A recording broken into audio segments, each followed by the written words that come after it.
Hello, hello friends.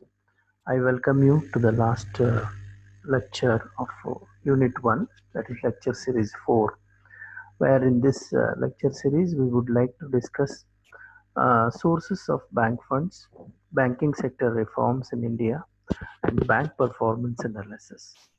In our previous classes, we have already seen the various aspects relating to monetary policy, types of money and all that.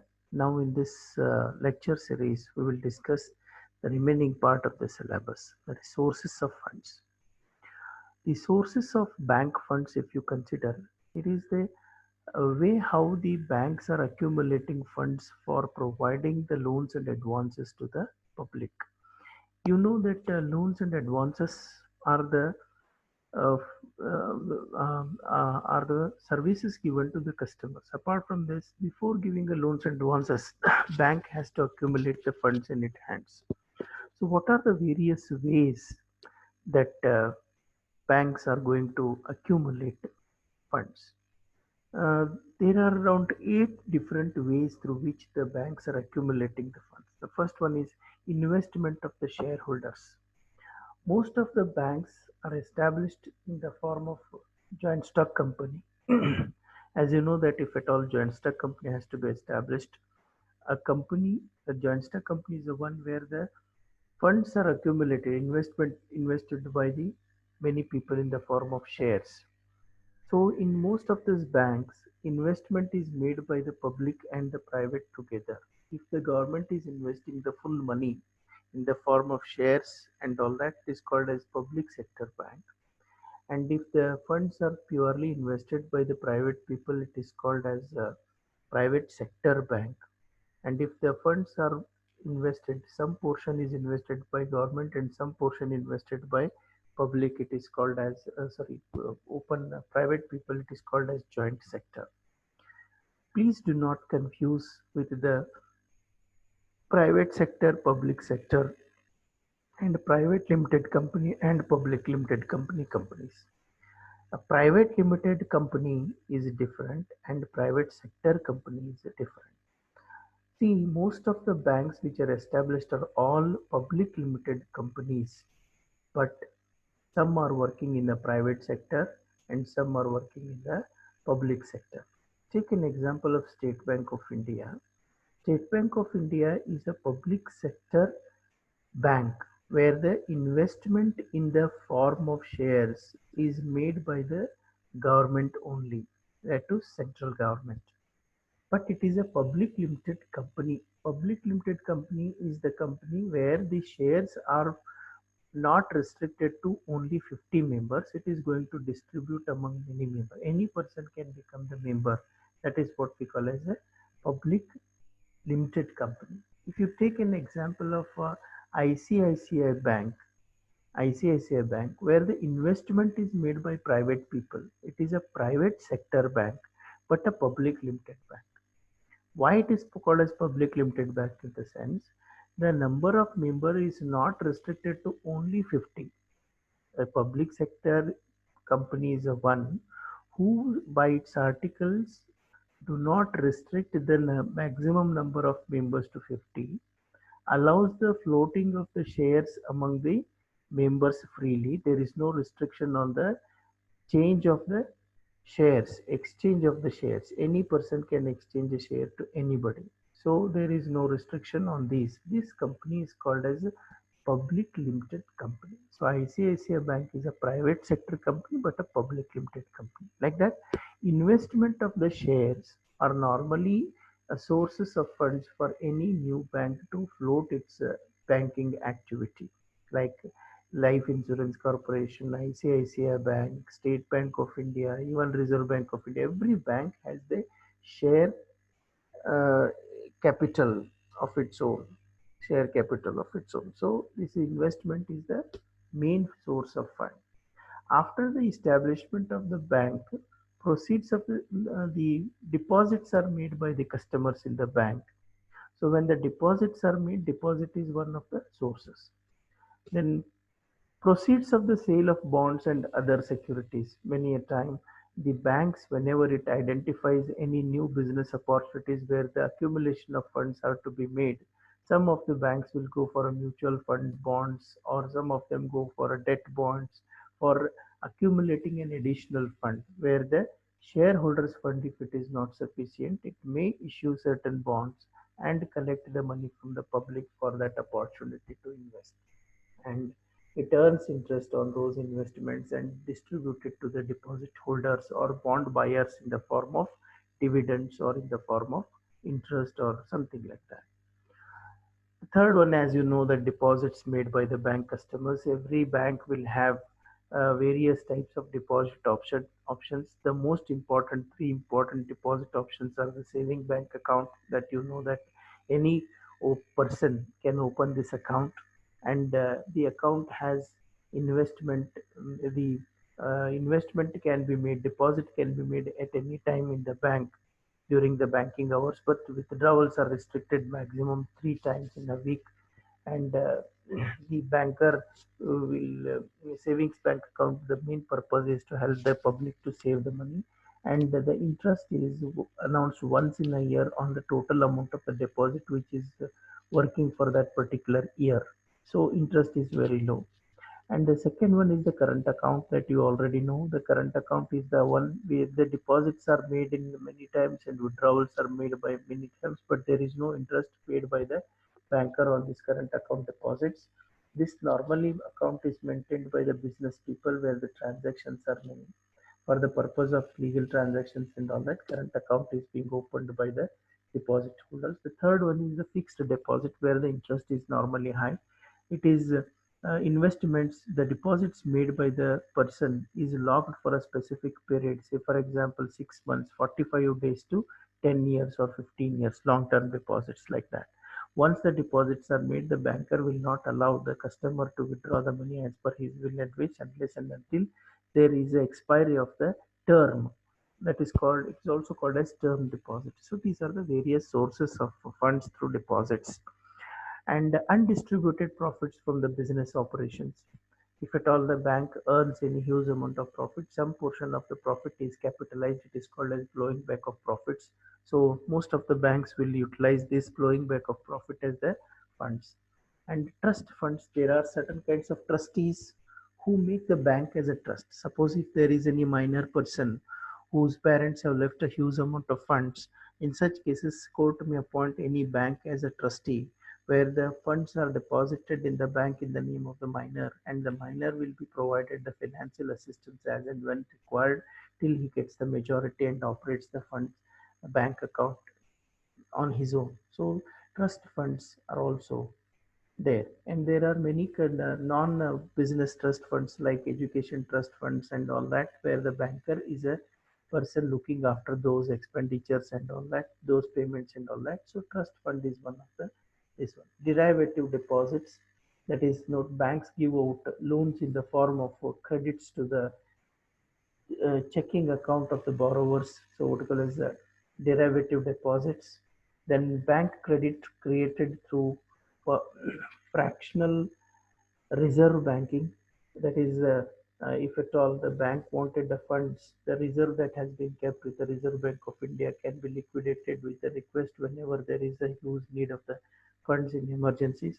Loans obtained by the bank from various sources, example bank loans and central bank loans, etc. Sometimes, if at all there is any dearth of the funds, uh, bank can opt the loan from other banks, like State Bank of India may give financial support or loans to the syndicate bank or any other bank for operations.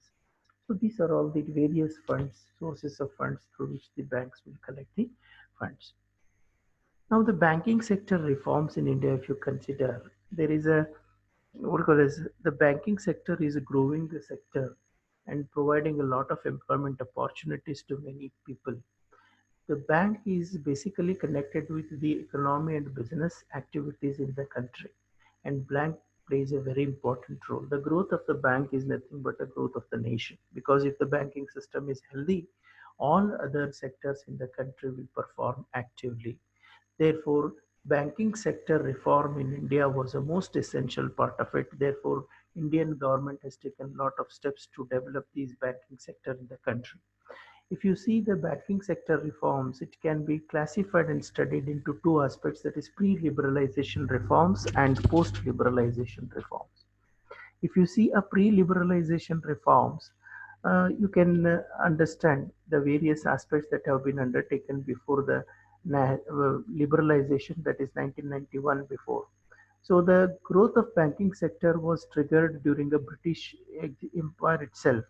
There were many foreign banks existing in the country even before the establishment of Reserve Bank of India. We had an Imperial Bank, we had the England Bank of England, and all those things were operating in India. But all the foreign investments were there. So, in order to stabilize the banking activities in India, the British government has established the Reserve Bank of India in 1935, where the investment, though it was made by the private people, but the total control was in the hands of the British government, and British government was using this Reserve Bank of India as a um, apex bank for controlling all the banking activities in the country. The Reserve Bank of India got nationalized in 1949 along with the top commercial banks sorry, when the Banking Regulation Act was passed in the country. So, passing a Banking Regulation Act in 1949 and nationalization of Reserve Bank of India is a one more important developing step that has been taken in India immediately after the freedom, that is after the independence. So in the year 1980, 1969, the Indira Gandhi's government uh, nationalized the top 14 commercial banks. The nationalization is nothing but taking over the management of the private banks by the government. The government has taken the management of all these private banks and compensated them for their services. And the top 14 commercial banks, when nationalized, the government has become a major player in controlling the banking activities. And this has given a good results in the economic development, because earlier the bankers were giving, before nationalization, the bankers were giving loans and advances only to the rich people who could repay the loans. But the poor people who were in need of funds but were unable to get any financial support, and poor people becoming a poor only because there was no financial support to them. When the nationalization was made, the government has passed the resolution of providing the financial assistance even to the middle class and lower middle class to uplift their banking activities. So in the year 1950-51, might have seen the importance was given to agricultural sector, and the financial facilities were given to the peasants for development. So this has led to the growth of economy. So it was the need of the hour during 1969 to nationalize the banks. And again in the 1980s, six top commercial banks were got nationalized, and the banking sector was growth has enhanced, and it started reaching even to the village people for banking assistance. So this was the one major things, and the banks which were limited in the country were allowed to open their branches in any corner of the country and operate. There was no restriction for the states or only to the jurisdiction of the districts and all that. Any bank can open the branch in any place of the country and operate. So this is what we call as introduction of a branch banking. Because of that, State Bank of India could be able to open its branches even in the village areas, and most of the banks started operating. There is no restriction, so the freedom is given to the banks to open the branch in any place and operate upon. So these are the basic reforms that have been taken during a pre-liberalization. If you see the post-liberalization reforms, after the liberalization 1991, the banking scenario has totally changed. After 1991, most of the banks started entering the Indian economy, because we have made the Indian economy open to foreign funds. So foreign direct investment started coming in, and the banks have to develop a lot to sustain the foreign competition, and also to compete with the foreign banks. And not only that, the foreign direct investment has to be managed so well that the returns on the investment could be given very high back to the investors. That is why the banking sector development was most essential. Therefore, the government has appointed a committee called Narsimhan Committee in 1991. The Narsimhan Committee was an expert committee led by the chair under the chairmanship of Narsimhan, who was the financial advisor to the government of India. So this Narsimhan Committee has investigated the problem in the banking sector, and they provided the solution in the form of report to the government, and government started implementing those step by step. The first important recommendation that was made by the Narsimhan Committee is a reduction in statutory liquidity ratio and cash reserve ratio. Earlier, the banks were given high amount of statutory liquidity ratio and the cash reserve ratio. Because of that, the banking ability to provide the loans were very limited, very less. So therefore, there was a huge demand for the loans by most of the industrial sector and from the agricultural sector, but the bankers were unable to meet these demands basically because a lot of funds were uh, vested in the in the government's hand or with the Reserve Bank of India in the form of SLR and CRR. Now this government has this committee has suggested for the reduction. SLR and CRR should be decided based on a scientific approach, not that ad hoc approach like 10% to 20% and all that. It was reduced to hardly 2% or 1% to a lower level. And this SLR and CRR not necessarily be a static always. It should be changing from time to time depending on the economic requirement. That was the most important recommendation made. Phasing out the direct credit program, that is, the banks were allowed to provide a direct credit program as per the need of their area. That is, liberty is given to the banks to decide the type of the credit they want to give to the public. It is not necessary that every point of time Reserve Bank of India or central government or the state government should intervene and direct the banks to provide the credit, because most of the banks are very wise enough to identify the need of the public, and accordingly they may float certain um, credit facilities to that particular area, and it may be a business opportunity to the banks to earn good amount of interest, and may also be a good source of funds to the public to raise the funds and work upon. So that is freedom for the banks to decide the loan limits and loan opportunities. Interest rate should be based on the market rates. That is one more important suggestion given by the Narsimhan Committee. Was earlier interests were decided once in a year, and the same thing was adopted throughout the year by the banks. The Reserve Bank of India was going to announce, but now after this committee recommendation, there is a huge change in the banking activities. That Reserve Bank of India given the liberty to the banks to operate, but it gives a minimum and maximum interest rates. That, say for example, if the loans and advances are to be given, the minimum loans and advances will be 7%, maximum could be 10%. The banks can operate between these two. So whenever there is a huge amount of the demand for the loans and all that, interest rate may increase. Whenever there is a less rate of demand, the interest rate may be reduced. So interest rate is used as the tool of utilizing the market opportunities by the banks. That is the freedom given to the banks today to decide the interest rate, not necessarily that Reserve Bank of India should give the cuttings at all the times, but it will manage the interest rates by giving the range between which the banks should operate. So we call as base rate, or some types of methods that banks adopt to satisfy the norms of the Reserve Bank of India and operate. So these are the basic things. The next one is international operation of the public sector bank was proposed. Earlier, the international, that opening of the branches in the foreign country was made only by the private banks. This committee has recommended even to the public sectors to go to the international banking level and do it. Because of this recommendation, State Bank of India could be able to open its banking activities even in foreign countries like USA, Germany, England, and all that. You could find the Indian banks. So this has boosted the morale of the banks to utilize the foreign opportunities and go to the foreign country, but it has to develop that kind of infrastructure and competitive abilities to compete the foreign banks.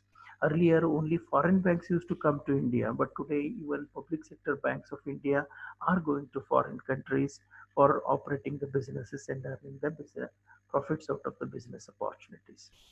The next one is asset reconstruction fund to take over bad debts was recommended.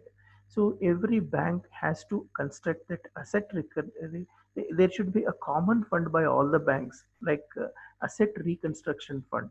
It is a kind of pooling of the funds by all the banks and making a one common fund to assist the banks. Those banks who are encountering huge amount of bad debts can recover, can compensate the finance through this asset reconstruction fund. It is just like an insurance made to the banking activities. As you know that the people who are in the risk will commonly contribute the fund in the form of a premium, and the premium collected by all the people who encounter the risk uh, will be paying the premium, and anyone who really suffers from the risk or suffers the loss out of the risk will be compensated the fund out of the total collected premium. In that way, asset reconstruction fund was recommended, and because of this, banking asset reconstruction fund is established by the Reserve Bank of India now. So therefore, most of the banks can easily get compensated for any of the bad debts if it is a scheduled bank.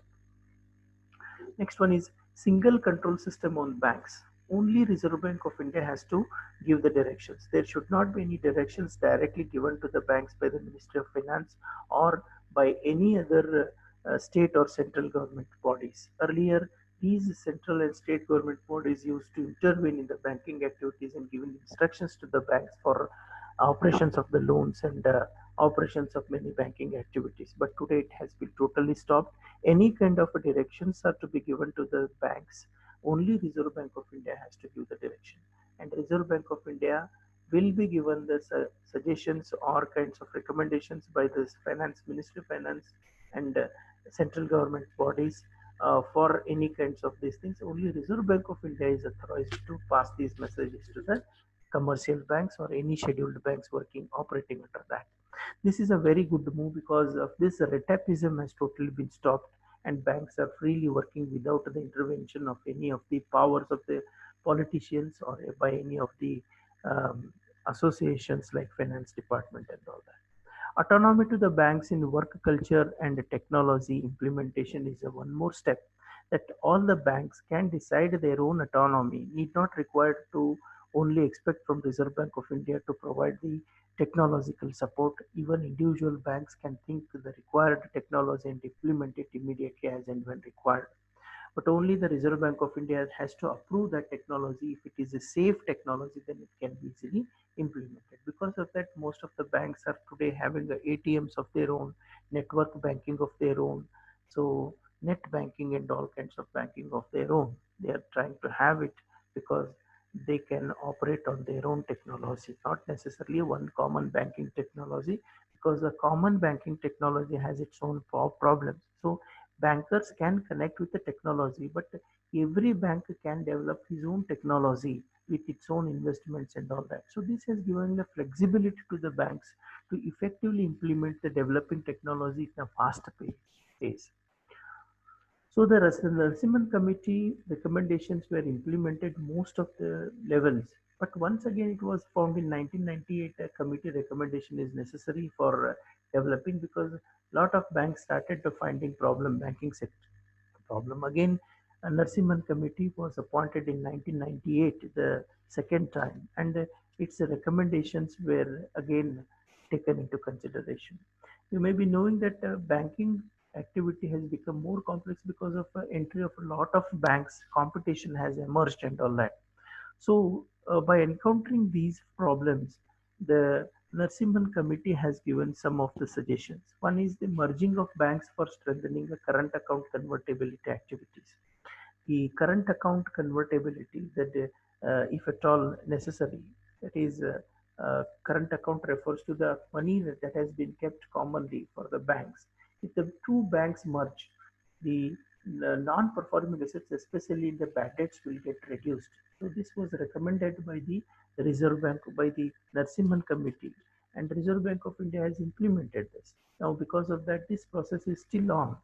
You might have seen that lot of banks have been clubbed together today for basic operations, that is merging of banks for strengthening the current account conversion. Next one is suggested a narrow banking activities for risk-free trading to reduce the NPA. Narrow bank activities refers to take case by case. The bankers can implement their own way of evaluating the performance of the loan buyers and sanction the loans. So this is considered to be the narrow level. So there is a separate department called loan analysis department who can take care of the uh, loan provision. They can give a loan to the persons or parties who are capable of returning it. And their responsibility is to return the loans also. Earlier, the loans were given as per the directions of the Reserve Bank of India, and when collection was to be made, there is a huge amount of delay in the payment of the money, or there was no payment of the money, leads to bad debts. Now, the banks are given a responsibility of analyzing their own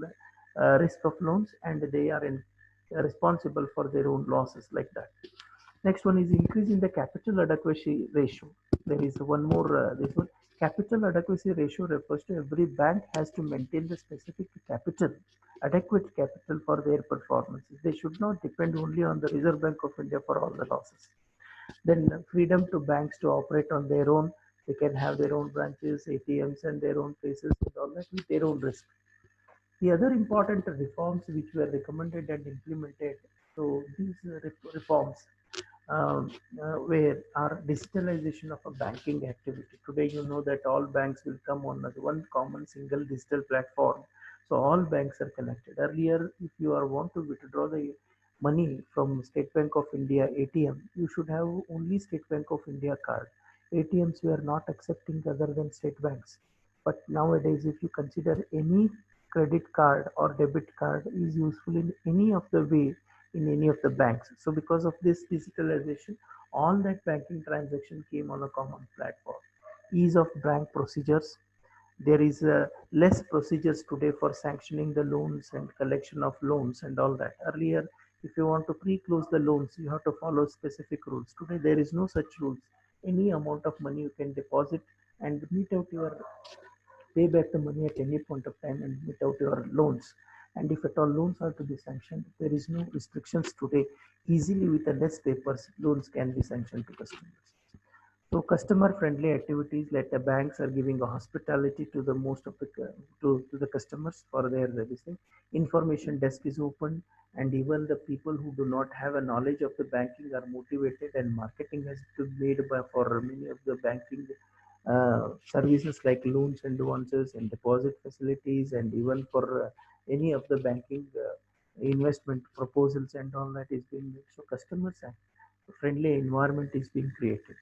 And CIBIL, that is Credit Information Bureau Limited, rating based on loan disbursement. So now what happened, the CIBIL rating is being made. Credit Information Bureau is a common association which keeps a record of all the customers base. Any bank whose customers made a default will pass this message to a CIBIL. So CIBIL will hold it. If at all a customer deceives one bank and wanted to deceive another bank by taking the loans and advances, if he goes to another bank, his CIBIL rating, which is the default made in the previous bank, will be low, and it is being provided to the new bank who is giving the loans. So CIBIL is going to help most of the banks in understanding the customer's nature, attitude in financial activities. So CIBIL rating is one more best activity that has been implemented. That is Credit Information Bureau Limited, providing the information of the customers to the banks, and banks the NPA non-performing asset level has come down. So these are the various reforms that we have undertaken. In the examination question may be asked, discuss the various reforms carried on in India. That these you can study in two parts: pre-liberalization reforms, or question may be discuss the post-liberalization reforms in banking sector in India. So bank performance analysis is one more aspect today that most of the um, uh, analysis is made. So this kind of analysis is made by the Reserve Bank of India in understanding the banking performances, and banks' activities are rated. So this will help the public to understand the banking strength, abilities, and understand the banking growth. So The analysis is made in various parts by the Reserve Bank of India. One is called as balance sheet operations, where the total liabilities, assets, deposits, borrowings, loans and advances, investments, and off-balance sheet expenses, exposures, total consolidated international claims, all these things are studied under through the balance sheet. So the Reserve Bank of India publishes these data of performance of the bank to the public on regular basis. Some informations are weekly, fortnightly are delivered, some are on daily basis and some are on annual report basis. If you consider the banking performance happening in 2017-18 as compared to 2016-17, you could find out there is a huge development in the banking activity happening around. One more is profitability analysis. Profitability analysis, the bankers' abilities are analyzed based on the net profit, returns on assets, ROA, that is in the form of percentages, returns on equity. Returns on equity refers to the amount of shares that has been invested and what returns they have given in the market in the form of dividend to the investors. That is a return on equity. Return on asset in the sense the total assets, how much it is being created and what is the business growth. Profitability and as a total amount of profitability divided by asset into 100. That is a formula. Return on equity, total amount of equity fund divided by profit into 100. This will give us the equity ratio. Then net assets, the net assets uh, margin, net assets margin, the net interest margin. Interest margin refers to the interest given on the loans and advances and interest uh, charged on the loans and advances and interest collected on the deposits. If the margin is high, it is considered to be a healthy environment for the banks. It means that bankers should also have an idea not only giving the loans but also developing the deposit abilities. So capital adequacy norms, asset quality, then technological developments. So consumer protection activities, how best the consumer's interests are protected. So financial inclusions, that is the credit deposit ratio, credit and deposit ratio, then number of new banks. So these are all the various analysis. So on 8 important parameters, the banking performance is analyzed and it is made available to the public by the Reserve Bank of India. Here we do not have any statistical analysis requirements, uh, analysis requirements to study, but only we need to understand how these things are made. So, if possible, I will provide you the necessary notes connected to this. So here your module 1 is over. I thank all the students for cooperating and listening to these lectures regularly. Thank you friends. Thank you.